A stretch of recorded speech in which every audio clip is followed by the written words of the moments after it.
I was sitting in church last week and the pastor mentioned the second fastest growing church in the world. And when he told us what church it was, I was absolutely blown away. Now hang with me for the next couple of minutes and as I unpack where this church is, how it happened, and what you can do to help its growth and its continued progress, and how we can apply that to our churches today and experience the same type of growth. Now let me give you a little encouragement first. If God can build his church in lands with such anti-Christian hostility, he can build it here, my friend. And if those Christians can live out their faith in the face of such opposition, then so can we, my friend. Now listen, for more than 20 years, Christians in this area faced increasing opposition and persecution. As a matter of fact, missionaries were kicked out, evangelism was outlawed, Bibles were banned, and several pastors were killed.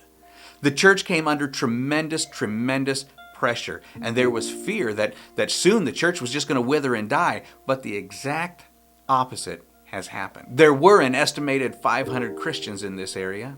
Nowadays, despite evangelism being outlawed and pastors being executed and Bibles being banned, Iran has become the fastest growing evangelical movement in the world with an estimated 1 million believers. That's the number one fastest growing church in the world. Now get this, the second fastest growing church in the world is in Afghanistan. In Afghanistan, the people are being reached by Iranians. So how did it happen?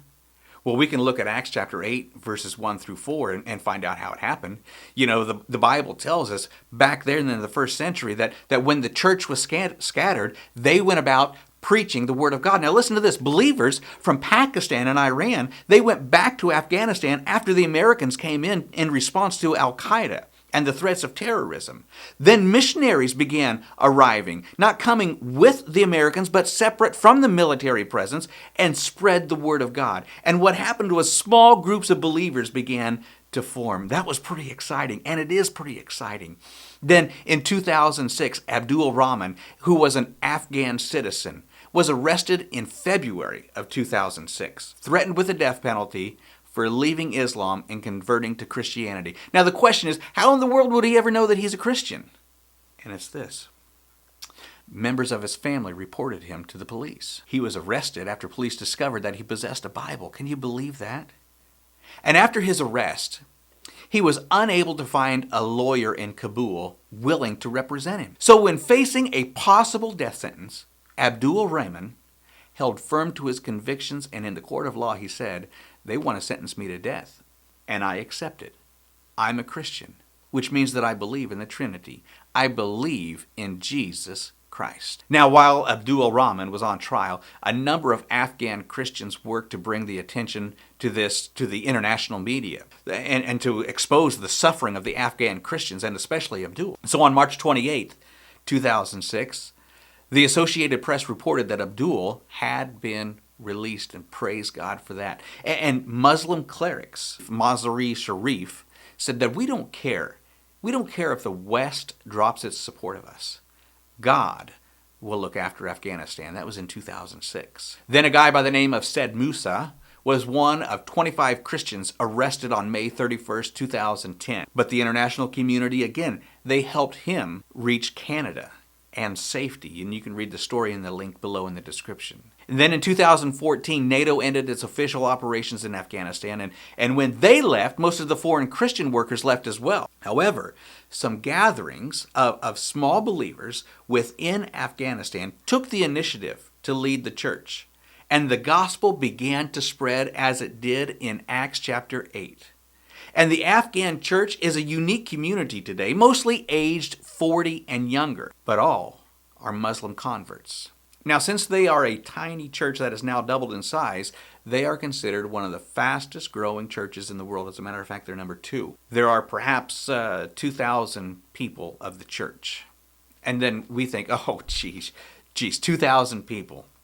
It's only 2,000. But listen, we have multitudes of churches across America that are under 100 in membership. And those churches under 100 have never doubled in size. And most have not even seen one convert in recent years. Now, what makes the church in Afghanistan so effective? I think it's 2 things. Number 1, it's the dunamis power of the gospel. And number 2, they just love Jesus. They love Jesus, and they believe that everyone needs to have an opportunity to accept or reject him for themselves. And so they're taking the gospel to the uttermost ends. They're doing what America is not doing. We say that we believe in the power of the gospel, and we say that we believe that everybody needs to hear the gospel, but we don't do.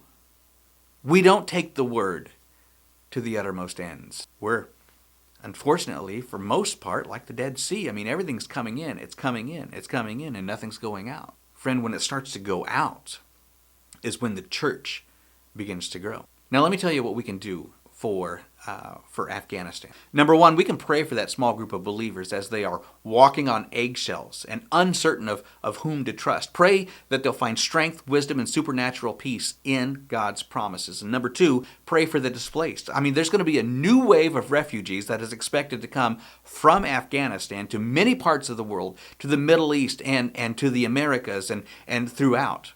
Pray for God's protection and provision during and after their journeys. Pray for the women. I mean, we all know that many of them fear the Taliban rule, which means that they're going to be stripped of their opportunities of education. Women who are involved in education during the past years, they're being threatened as well. So we need to pray for their protection. We need to pray for the sick.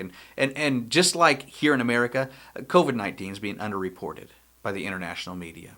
Cases are spiking in that country. Hospitals are limited in what they can offer and the space that they have.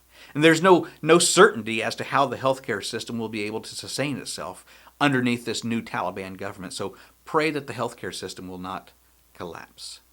And then pray, golly, we need to pray that Afghanistan will not become a home for extremists.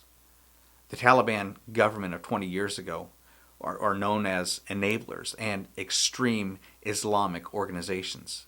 Now, with their newfound control over Afghanistan, the country could be a host to a new generation of terror groups. And we need to pray that that doesn't happen. Now listen, if God can build his church in Iran and Afghanistan, in lands with anti-Christian hostility such as this, then friends, he can build it right here. He can build it right here in America. And if those Christians can live out their faith in the face of such opposition, then so can we. Then so can we. But it's got to start with you.